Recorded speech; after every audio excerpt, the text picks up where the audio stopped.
कौन कौन से पार्ट्स होते हैं और उन पार्ट्स का क्या क्या फंक्शन है, तो सारा इसके बारे में हम इस वीडियो में पढ़ेंगे।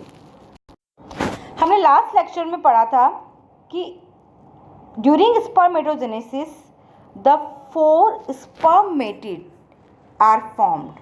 The spermatid are differentiation and 2 form spermatozoa.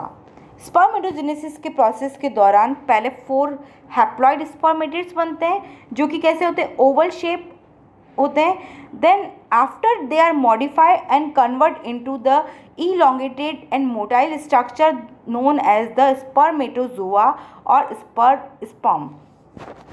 ये स्पर्म जो है, इनकी स्ट्रक्चर जो होती है वो सर्कुलर से इलोंगेटेड हो जाती है बिकॉज इनको मूवमेंट करके फीमेल जेनिटल ट्रैक्ट तक जाना होता है। तो इसके लिए जो होता है, इनमें काफ़ी सारा जो होता है चेंजेस आते हैं, मॉडिफिकेशन आते हैं। और वो मॉडिफिकेशन किस तरह के होते हैं कि इनका जो साइटोप्लाज्म होता है उसमें से जितना भी एक्सेस वाटर होता है रिमूव हो जाता है, और न्यूक्लियस वाला रीजन जो होता है उसमें से भी आरएनए वगैरह जो असेंशियल चीज़ें नहीं होती वो सारी की सारी रिमूव होकर के, और न्यूक्लियस भी इसका एनलार्ज हो जाता है। इस तरह से ये इसमें वेरियस मॉडिफिकेशंस होते हैं जिसके कारण ये जो होता है सर्कुलर से जो होता है इस तरह से इलोंगेटेड सेल में कन्वर्ट हो जाता है ताकि ये इजीली मूवमेंट करके और फीमेल जेनिटल ट्रैक्ट में पहुंच सके। अगर हम इसकी स्ट्रक्चर के बारे में बात करें तो स्ट्रक्चर ऑफ स्पर्म और स्पर्मेटोजोआ में क्या है, the human spermatozoa is an elongated flagellated and motile cell. Motile होती है बिकॉज इसको मूवमेंट करके आगे मूव करना होता है। It is composed of the following regions. अब इसमें कौन कौन से पार्ट्स जो होते हैं इंक्लूड होते हैं, the first is the head region, then उसके बाद में नेक होता है, देन मिडल पीस और मिडल पार्ट एंड टेल। तो ये 4 पार्ट जो होते हैं वो इस स्पर्म की स्ट्रक्चर में इंक्लूड होते हैं। ये वाला आपको जो दिख रहा है, ये वाला जो है ऊपर वाला, ये हेड रीजन है। देन उसके बाद में इसके बीच में ये वाला पार्ट जो है it is the neck, and then इसके बाद में यहाँ से लेकर यहाँ तक वाला पार्ट जो है वो कौन सा है, मिडल पार्ट है। और ये वाला इलोंगेटेड पार्ट जो है सबसे लास्ट वाला, it is the tail region. तो इस तरह से यहाँ स्पर्म में 4 जो होते हैं जोन्स और पार्ट्स होते हैं, head, neck, middle part and tell.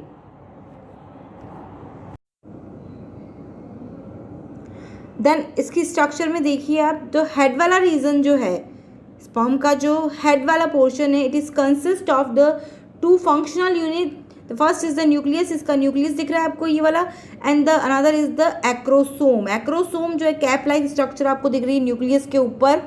The nucleus is consist of the solid chromatin material. Specially इसके अंदर डीएनए होता है बिकॉज ड्यूरिंग स्पर्मेटिड जो है वो जब स्पर्मेटोजोआ में कन्वर्ट हो रहा है तो उस वक्त इनमें से आरएनए रिमूव हो जाता है।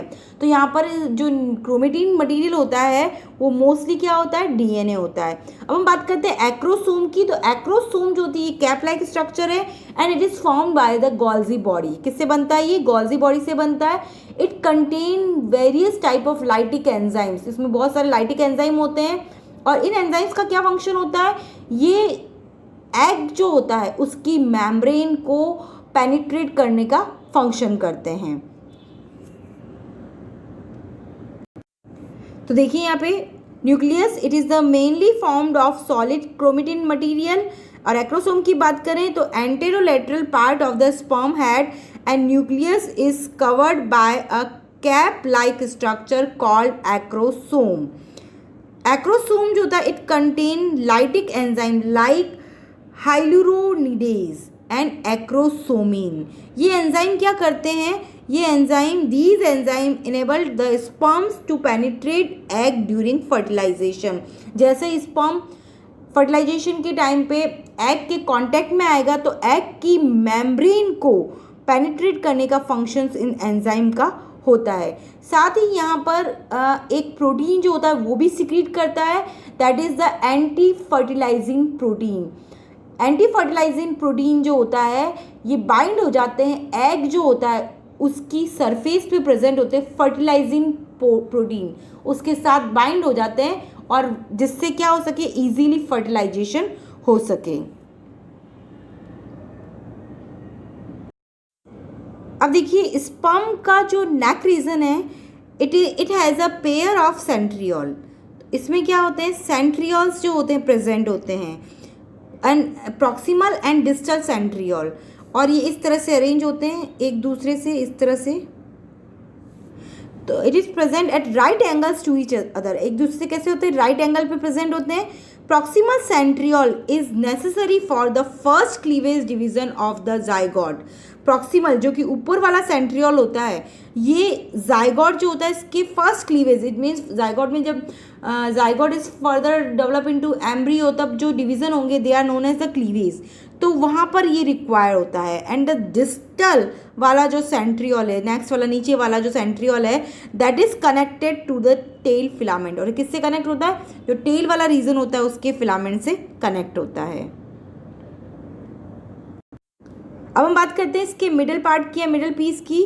तो इसका जो मिडल पीस जो है स्पर्म का is a tubular structure in which mitochondria are arranged. It is known as निबेन कर्ण। यहाँ पर क्या होता है, बहुत सारे माइट्रोकॉन्ड्रिया जो होते हैं वो अरेंज होते हैं। तो मिडल पार्ट में जो अरेंज होते हैं वो बहुत सारे माइट्रोकॉन्ड्रिया जो होते हैं अरेंज होते हैं। आपको ये स्ट्रक्चर दिख रही है सुंदर सी बीच में जो है, दीज आर माइट्रोकॉन्ड्रिया, एंड ये माइट्रोकॉन्ड्रिया इनको हम, इन अरेंजमेंट को हम कहते हैं निबेन कर्ण। इंपॉर्टेंट है, इस पॉइंट को याद कर लेना। अब माइट्रोकॉन्ड्रिया, तो इनका मेन फंक्शन क्या होता है, it provide energy for the movement of the tail that facilitate sperm motility. Naturally ये स्पर्म जो होते हैं उनको एनर्जी प्रोवाइड कराते हैं। अब अगर हम देखें तो इन मिडल पार्ट के लास्ट में इधर एक स्ट्रक्चर दिख रही है, this is the ring centriole. और इस रिंग सेंट्रियोल का क्या फंक्शन होता है, it prevent the mitochondria from displacing towards tail region. ये माइटोकॉन्ड्रिया टेल रीजन के अंदर नहीं चले जाएं, तो इसको ये क्या करती है, यहाँ से रोकती है, इसको प्रिवेंट करती है माइटोकॉन्ड्रिया को टेल रीजन में जाने से। द लास्ट वाला जो टेल रीजन है, it consist of the specific arrangement of the microtubules 9+2 arrangement. यहाँ पर जो अरेंजमेंट होता है माइक्रोट्यूब्यूल्स का वो 9+2 होता है। इट मीन्स 9 ट्यूब्यूल्स जो होती है वो तो क्या होती है, पेरीफ्री साइड होती है अरेंज, जो कि इस तरह से 2-2 के पेयर में होती है, और सेंटर में जो होता है 2 जो होती है अरेंज होती है। तो इस तरह से जो इसका जो अरेंजमेंट होता है, पेरीफ्री साइड तो 9 होती है और सेंटर में 2 होती है, तो 9+2 अरेंजमेंट होता है माइक्रोट्यूब्यूल्स का इनकी टेल में। It gives motility to the sperms. Sperms जो है उनको मोटिलिटी मीन्स द मूवमेंट करने के लिए जो मेन पार्ट होता है वो होता है इसका टेल रीजन।